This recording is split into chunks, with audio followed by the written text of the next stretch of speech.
Πολλές φορές που πιάνω τον εαυτό μου να στρεσάρεται. Σκέφτομαι το παιδί μου, αν και μικρό, το ξέρω ότι είναι μικρό, αργότερα στο μέλλον θα έχει επαγγελματική απορρόφηση.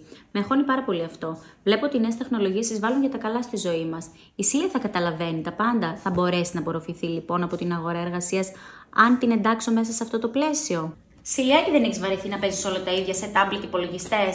Αλήθεια ρε μαμά, έχω βαρεθεί πάρα πολύ. Ωραία Σιλιάκι, σου έχω τη λύση. Λοιπόν Σίλια, θα σε γράψω στην Algorithmics.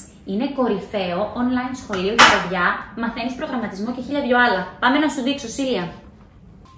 Υπάρχει σε πάνω από 90 χώρες. Από 7 έως 17 ετών τα παιδιά πηγαίνουν και μαθαίνουν να φτιάχνουν και να τροποποιούν video games. Σίλια, τα Roblox τα ξέρεις, σωστά? Ναι, μαμά. Να μαθαίνουν τη γλώσσα προγραμματισμού και να παράγουν και να επεξεργάζονται βίντεο. Όπως επίσης να σχεδιάζουν ιστοσελίδες. Πες μου εσύ, βρε Σίλια, ξέρεις καμία εταιρεία η οποία δεν έχει ιστοσελίδα online? Δεν ξέρω. Έτσι ακριβώς. Ορίστε, το βρήκαμε. Ένα επάγγελμα, τσουπ, το έχω εξασφαλίσει μπαμπά. Μαμά. Σχεδιασμός ιστοσελίδας. Πες μου μια εταιρεία, βρε Σίλια, ή εσύ που μας παρακολουθείς, που δεν έχει ιστοσελίδα online. Ορίστε, τσουπ, ένα επάγγελμα, στο εξασφάλισα. Δοκίμασέ το κι εσύ και γράψου την Algorithmics πατώντας το link που σου άφησα. Μόνο κερδισμένος θα βγεις.